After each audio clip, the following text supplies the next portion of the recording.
Hello friend, welcome back my YouTube channel Roshni की पाठशाला। तो हाल ही में बजट पेश किया गया है। तो बजट से संबंधित एमसीक्यू क्वेश्चन हम सॉल्व करने वाले हैं, जो कि आगामी परीक्षाओं के लिए बहुत ही इम्पोर्टेंट है। तो ध्यान से देखिएगा अंत तक। तो पहले हम समझेंगे कि बजट क्या है, बजट रिपोर्ट क्यों तैयार किया जाता है, किसके द्वारा तैयार किया जाता है, सारी हेडिंग्स जो है हम डिस्कस करने वाले हैं। तो अंत तक जरूर देखिएगा। तो बजट के बारे में हम जान लेते हैं कि बजट क्या है। तो बजट में जो है कोई भी सरकार अपनी साल भर की आमदनी और खर्च का ब्यौरा संसद के जरिए जो है देश के सामने रखती है। इसमें सरकार बताती है कि आने वाले साल में सरकार देश में कौन सी योजनाएं लागू करेगी और इन योजनाओं पर सरकार कितना पैसा खर्च करने वाली है। तो बजट रिपोर्ट के द्वारा जो है वो बताया जाता है। क्वेश्चन पूछा जाए कि बजट रिपोर्ट जो है किसके द्वारा पेश किया जाता है और कब पेश किया जाता है। तो बजट रिपोर्ट जो है वित्त मंत्री के द्वारा पेश किया जाता है। और कब पेश किया जाता है? 1 फरवरी को। ठीक है, 1 फरवरी के दिन जो है देश का बजट पेश किया जाता है। उसके ठीक एक दिन पहले जो है आर्थिक सर्वेक्षण यानी कि इकोनॉमिक सर्वे को सामने रखा जाता है। एक ही पॉइंट्स आप नोट डाउन कीजिएगा। तो अब हम एमसीक्यू क्वेश्चन सॉल्व करते हैं। आज पहला क्वेश्चन है, अंतरिम बजट 2024 किसके द्वारा पेश किया गया है? तो वित्त मंत्री के द्वारा पेश किया जाता है। अभी मैंने बताया, तो वित्त मंत्री वर्तमान में निर्मला सीतारमण जी हैं। तो निर्मला सीतारमण जी द्वारा जो है 2024 का बजट रिपोर्ट पेश किया गया है, जिसको डिटेल में हम समझते हैं। इंपॉर्टेंट पॉइंट्स जो है आप डिस्कस सॉरी जो है नोट डाउन कर लीजिएगा। तो वित्त मंत्री सीतारमण जी का कहना है कि सरकार 2047 तक भारत को विकसित अ, भारत यानी कि विकसित राष्ट्र बनाने के लिए काम कर रही है। और प्रधानमंत्री गरीब कल्याण योजना के तहत 80 करोड़ गरीब परिवारों को मुफ्त राशन पहुंचाया गया है। और इस योजना के तहत बीपीएल कार्ड वाले को परिवारों को हर महीने प्रति व्यक्ति जो है 4 किलोग्राम गेहूं, 1 किलोग्राम चावल मुफ्त दिया जाता है। वित्त मंत्री ने कहा, सरकार सर्वसमावेशी विकास के दृष्टिकोण के साथ काम कर रही है और सरकार 4 प्रमुख समूहों जैसे कि गरीबों, महिलाओं, युवाओं और किसानों पर ध्यान केंद्रित कर रही है। और वित्त मंत्री का कहना है कि सरकार ने 10 वर्षों में 25 करोड़ लोगों को गरीबी से ऊपर उठाया गया है, यानी कि बाहर निकाला गया है। योजनाओं की अगर हम बात करें तो पीएम स्वनिधि योजना। तो पीएम स्वनिधि की योजना के तहत जो है 78 लाख स्ट्रीट वेंडरों को ऋण प्रदान किया गया है। और उन्होंने कहा कि 2.3 लाख स्ट्रीट वेंडरों को तीसरी बार ऋण मिला है। पीएम जनधन योजना के तहत जो है 34 लाख करोड़ रुपए के प्रत्यक्ष लाभ जो है हस्तांतरण से सरकार को 2.7 लाख करोड़ रुपए की बचत हुई है। और कौशल भारत मिशन योजना के अंतर्गत जो है 1.4 करोड़ युवाओं को प्रशिक्षित किया गया है और 54 लाख लोगों को कुशल बनाया गया है। कौशल भारत मिशन योजना के अंतर्गत 3,000 नए आईटीआईज भी स्थापित किए गए हैं। वित्त मंत्री सीतारमण जी का कहना है कि पीएम मुद्रा योजना ने 22.7 लाख करोड़ रुपए के 40 करोड़ ऋण जारी किए गए हैं। पीएम किसान सम्मान योजना के तहत प्रति वर्ष 11.8 करोड़ किसानों को सीधी वित्तीय सहायता प्रदान की गई है। बजट में वित्त मंत्री निर्मला सीतारमण ने कहा कि सरकार ने किसानों को सशक्त बनाने पर जोर दिया है और 4 करोड़ किसानों को पीएम फसल बीमा योजना का लाभ दिया गया है। पीएम किसान योजना से 11.8 करोड़ लोगों को आर्थिक मदद मिली है। और पिछले वित्त वर्ष में 7 आईआईटीज और 16 आईआईटीज और सात सात जो है इंडियन इंस्टीट्यूट ऑफ मैनेजमेंट और 15 एम्स 390 विश्वविद्यालय स्थापित किए गए हैं पिछले वित्त वर्षों में। और उच्च शिक्षा में महिला नामांकन 10 वर्षों में 28% बढ़ गया है। वित्त मंत्री सीतारमण जी का कहना है कि जनसंख्यांकी और लोकतंत्र और विविधता यानी कि डेमोग्राफी डेमोक्रेसी एंड डाइवर्सिटी की त्रिवेणी भारत के हर सपने को पूरा करेगी।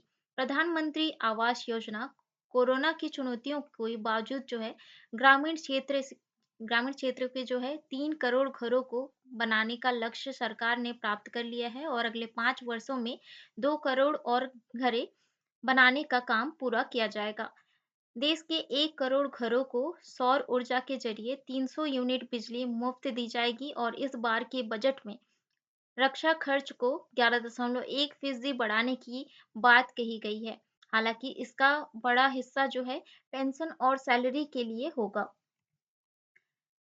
सर्वाइकल कैंसर की जो है को रोकने के लिए सरकार टीकाकरण लेकर आई है और लड़कियों को इससे बचाने के लिए उन्हें मुफ्त टीका दिया जाएगा। आयुष्मान भारत योजना के तहत सभी आशा कर्मी और आंगनवाड़ी कर्मचारियों को सुविधा दी जाएगी और पीएम किसान संपदा योजना के से जो है 38 लाख किसानों को लाभ हुआ है और सरकार फसल कटाई के बाद की गतिविधियों में निजी सार्वजनिक निवेश को बढ़ावा देगी। सभी कृषि जलवायु क्षेत्रों में नैनोडैब के अनुप्रयोग का विस्तार किया जाएगा और 2013 से 14 के बाद से समुद्री खाद्य निर्यात दोगुना होने की पृष्ठभूमि में 5 जो है एकीकृत एका पार्क या एक्वा पार्क जो है स्थापित किए जाएंगे। लखपति दीदी योजना के अंतर्गत इसका जो लक्ष्य है 2 करोड़ से बढ़ाकर 3 करोड़ किया गया है और वित्त मंत्री सीतारमण जी ने कहा कि 9 करोड़ महिलाओं वाले 83 लाख जो है स्वयं सहायता समूह ग्रामीण सामाजिक आर्थिक परिदृश्य को बदल रहे हैं। स्वयं सहायता सहायता समूह की सफलता ने 1 करोड़ महिलाओं को लखपति दीदी बनाने के लिए सशक्त बनाया है और रक्षा उद्देश्यों के लिए जो है गहन तकनीकी को मजबूत करने के लिए नई योजना शुरू की जाएगी। 40,000 रेल बोगियों को जो है वंदे भारत मानकों के अनुरूप बदला जाएगा और सरकार अगले वित्त वर्षों में बुनियादी ढांचे के निर्माण में 11.11 करोड़ रुपए खर्च करेंगी। वित्त वर्ष 2025 के बुनियादी ढांचा व्यय सकल घरेलू उत्पाद का 3.4% होने का अनुमान लगाया गया है। 2030 तक 100 मिलियन टन की कोयला गैसीकरण और द्रवीकरण क्षमता स्थापित की जाएगी और ई बसों को अधिकाधिक अपनाने को प्रोत्साहित किया जाएगा और बायो मैन्युफैक्चरिंग बायो फाउंड्री की नई योजना शुरू की जाएगी। राज्य सरकारों द्वारा मील के पत्थर से जुड़े सुधारों के लिए 50 वर्षीय ब्याज मुक्त ऋण के रूप में जो है 75,000 करोड़ रुपए का प्रावधान किया गया है और लक्षद्वीप सहित द्वीपों पर बंदरगाह कनेक्टिविटी सुविधाओं के लिए परियोजनाओं जो है शुरू की जाएगी। वित्त वर्ष 2014 के लिए राजकोषीय घाटे का लक्ष्य संशोधित कर सकल घरेलू उत्पाद का 5.8% कर दिया गया है और जो पहले 5.9% था। तो और FY25 के लिए जो है राजकोषीय घाटे का लक्ष्य 5.1% आंका गया है और FY24 का कुल व्यय जो है संशोधित होकर 44.90 लाख करोड़ रुपए हो गया है। वित्त वर्ष 24 से उधार के अलावा जो है कुल प्राप्तियां 27.56 लाख करोड़ रुपए हैं। FY25 में कुल उधारी का लक्ष्य जो है 11.75 लाख करोड़ रुपए है और FY24 कर प्राप्तियां 23.24 लाख करोड़ रुपए हैं। FY26 तक जो है राजकोषीय घाटे को 4.5% से जो है कम करने का लक्ष्य रखा गया है और FY25 सकल बाजार उधार उधार जो है 14.13 लाख करोड़ रुपए देखा गया है। सीतारमण जी का कहना है कि पिछले 10 साल में हमारा करदाता आधार यानी कि टैक्स पेयर बेस बढ़ा है और प्रत्यक्ष और अप्रत्यक्ष कर ढांचे में कोई बदलाव नहीं किया गया है। निर्मला सीतारमण जी ने अपने बजट भाषण के दौरान आयकर को लेकर जो है किसी भी तरह की नई घोषणा नहीं की है और इनकम टैक्स स्लैब में जो है वही बना रहा है। सरकार व्यक्तिगत करदाताओं के लिए वित्त वर्ष 2010 तक लंबित 25,000 रुपए तक की प्रत्यक्ष कर मांगों को वापस लेंगी। नेक्स्ट क्वेश्चन हम देख लेते हैं। फ्रेंड जितने भी मैंने डिटेल्स से समझाया है वो जो है आपको एग्ज़ाम के लिए याद करना है, किसी भी तरीके से जो है क्वेश्चन पूछा जा सकता है, तो आपको जो है याद रखना है, सारे इम्पोर्टेंट पॉइंट्स हैं। तो नेक्स्ट क्वेश्चन है बजट शब्द का अर्थ क्या होता है? तो बजट शब्द का अर्थ क्या होता है? ये क्वेश्चन जो है कई बार क्वेश्चन पूछा गया है। तो बजट शब्द का अर्थ है चमड़े का थैला, ठीक है? तो इसका राइट आंसर क्या हो जाएगा? ऑप्शन ए चमड़े का थैला। भारत में पहला बजट 18 फरवरी 1860 को किसने पेश किया था? तो भारत का पहला बजट जो है कब पेश किया गया था? 18 फरवरी 1860 को, ठीक है? तो किसके द्वारा जो है यानी कि किसने पेश किया था? तो इसका राइट आंसर हो जाएगा ईस्ट इंडिया कंपनी के जेम्स विल्सन ने पेश किया था, ठीक है? इसका आंसर हो जाएगा ऑप्शन ए, ठीक है? कब पेश किया गया था? 18 फरवरी 1860 को, ठीक है? ये क्वेश्चन भी कई बार पूछा जाता है। भारत में पहला बजट कब पेश किया गया? तो अभी मैंने बताया था 18 फरवरी 1860 को, ठीक है? किसके द्वारा पेश किया गया था? ईस्ट इंडिया कंपनी के जो है जेम्स विल्सन के द्वारा पेश किया गया था। भारत में बजट प्रणाली की शुरुआत किस वायसराय के कार्यकाल के दौरान की गई? तो इसका राइट आंसर हो जाएगा लॉर्ड कैनिंग, ठीक है? यानी कि भारत का जो पहला बजट शुरुआत किया गया था, बजट प्रणाली शुरुआत की गई थी 18 फरवरी 1860 को। उस टाइम जो है वायसराय कौन थे भारत के? लॉर्ड कैनिंग थे। संविधान में बजट शब्द की जगह क्या प्रयोग हुआ है?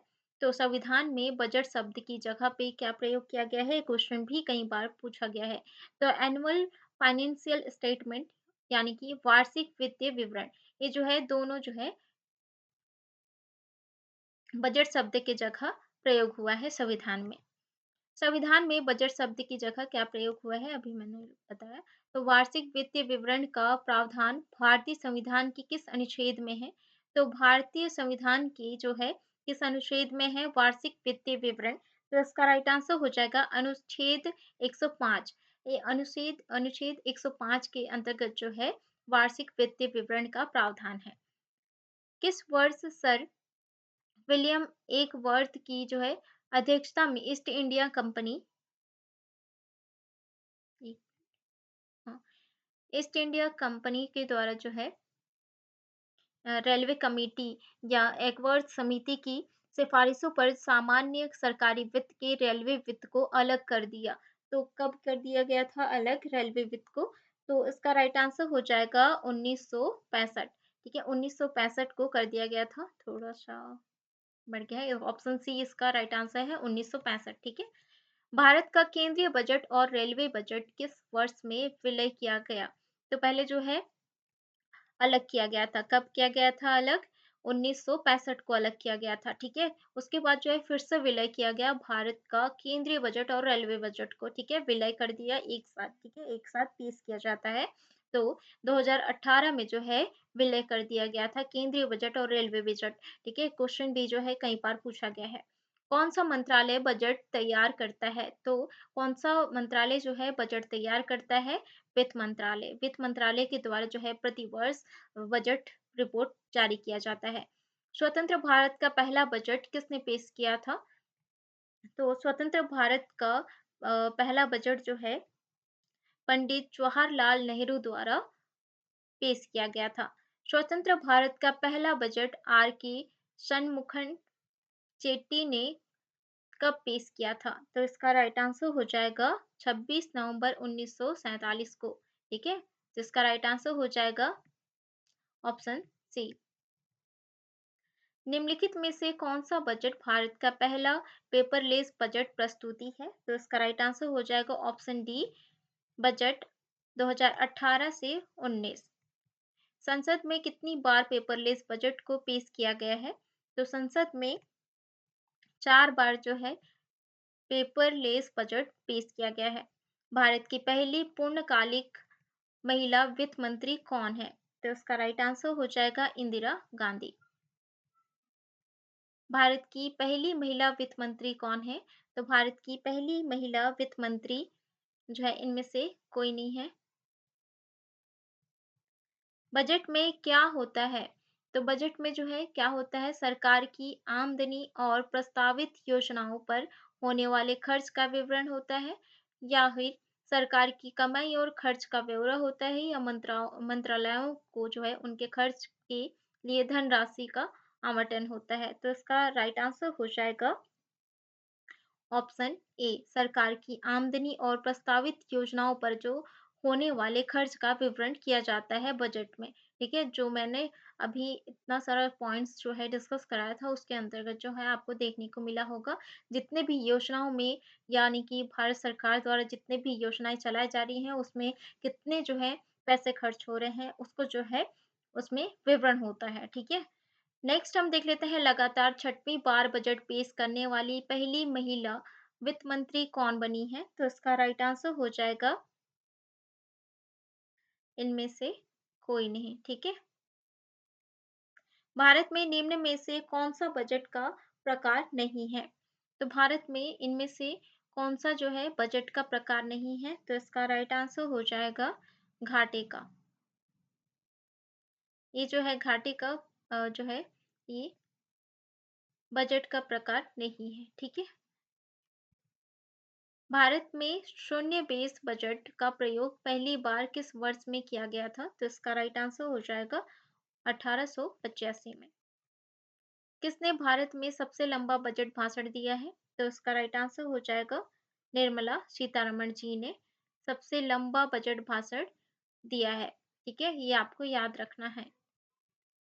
भारत के कितने प्रधानमंत्री ने प्रधानमंत्री रहते हुए बजट पेश किया है? तो इसका राइट आंसर हो जाएगा 2। तो प्रधानमंत्री रहते हुए जो है बजट पेश करने वाले प्रधानमंत्री कौन-कौन हैं? तो जवाहरलाल नेहरू जी हैं और राजीव गांधी और इंदिरा गांधी जी। गणतंत्र भारत का पहला बजट किसने पेश किया था? तो गणतंत्र भारत का पहला बजट जो है किसने पेश किया था? इंदिरा गांधी ने। ठीक है, इंदिरा गांधी जी ने पेश किया था। गणतंत्र भारत का पहला बजट कब पेश किया गया था? तो इसका राइट आंसर हो जाएगा 1 फरवरी 1950 को। ठीक है, 1 फरवरी 1950 को पेश किया गया था। तो ये था बजट से संबंधित एमसीक्यू क्वेश्चन और स्टैटिक जीके। तो आज का सेशन कैसा लगा कमेंट करके ज़रूर बताएं। आशा करती हूँ आपके लिए काफ़ी हेल्पफुल रहा होगा। मिलते हैं नेक्स्ट वीडियो में इंपॉर्टेंट जीके क्वेश्चन के साथ। अगर आप मेरे चैनल में पहली बार आए हैं तो चैनल को ज़रूर सब्सक्राइब करिए, साथ ही बेल आइकन को प्रेस कीजिए ताकि आने वाली वीडियो का नोटिफिकेशन आपको मिलता रहे।